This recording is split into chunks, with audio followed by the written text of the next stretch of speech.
The story begins in 1944 during World War II. Gunfire was heard everywhere. And in the middle of the Pacific Ocean, we see an American Marine captain named Allison. His group had been attacked by Japanese soldiers, but somehow Allison managed to escape and get into a rubber raft. He drifted alone in the sea for several days. One day, he sees an island far away. He quickly rows toward it, reaches the shore, pulls the raft aside, and starts looking around for help. But all he sees are trees and rocks. Then he notices a church. When he goes inside, he sees a Catholic nun named Angela coming out. Angela gets scared when she sees him, but Allison says, "Don't be afraid, I'm American. You're safe with me." He asks her how many people live on the island. She replies, "There is no one on the island but me." Allison finds this hard to believe. Angela takes him to her shelter and gives him some food. Allison asks her why she's alone. Angela explains that she came to the island with a priest to help some elderly clergy escape from the Japanese soldiers. But when they arrived, the Japanese had already taken over the island and captured the priests. Because it was too dangerous, Angela and the priest decided to hide for a few days. Sadly, the priest became sick and died. Since then, Angela has been alone. People back home thought she had also been captured, so no one came to save her. Allison then shares his own story. He tells her he's a Marine and his group was attacked by Japanese soldiers. He barely escaped with his life and ended up here. After some rest, Allison wakes to find Angela lighting a candle and praying, seeking guidance from God.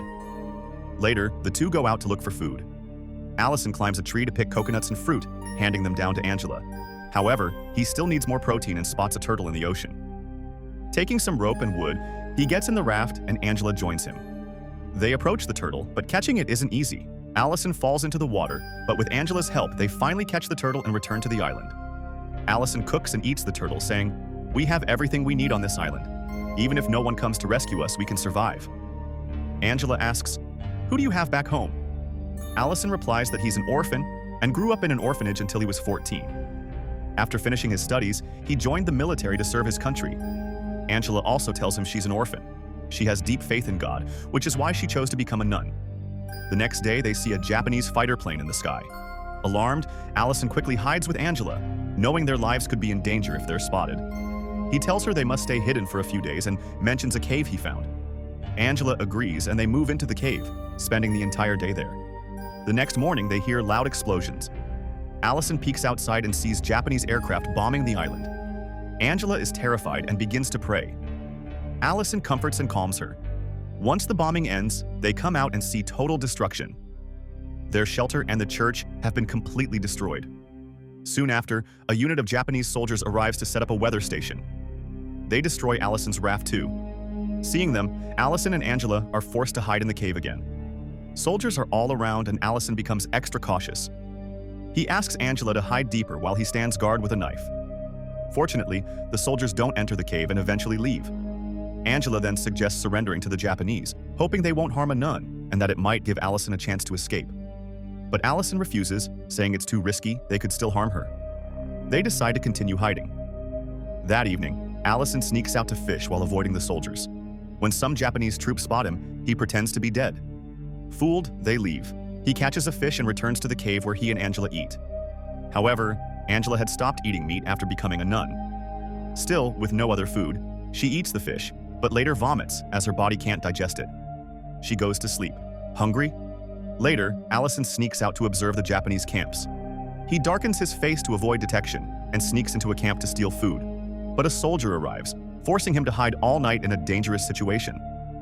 In the morning, as the soldiers train outside, Allison quietly sneaks out with a bag of supplies. Angela wakes up to find him gone and panics, thinking he's dead. She cries, but Allison returns safely and Angela is relieved. He explains where he went, but she scolds him for leaving without telling her. Allison promises not to do it again. The next day, Allison gifts Angela a flower and a comb, making her happy.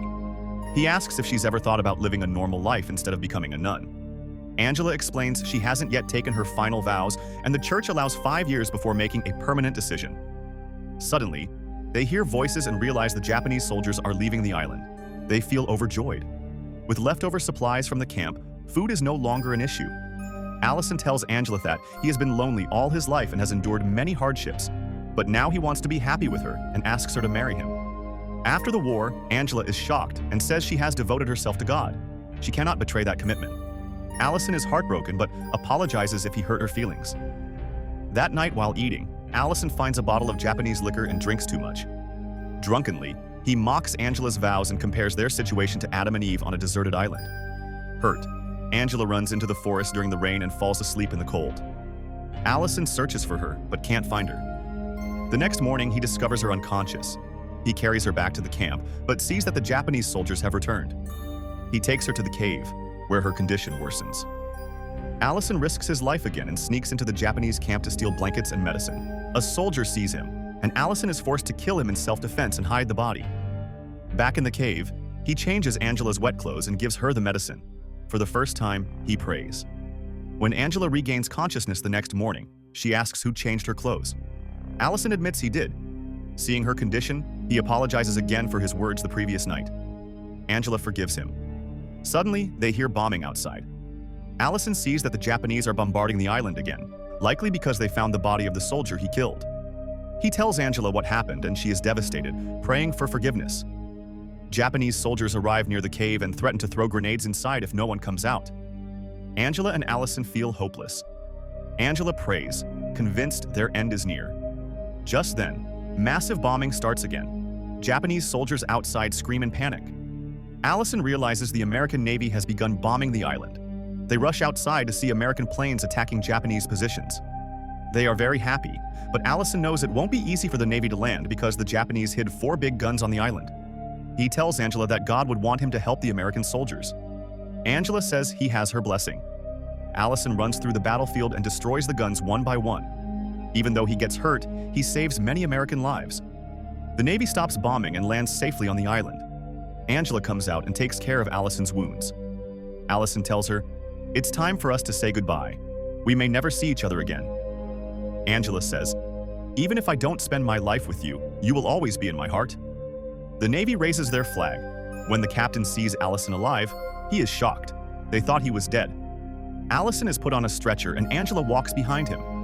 Allison never forced Angela to love him or leave her faith, and Angela always respected him. This movie shows us that true love isn't always about being together.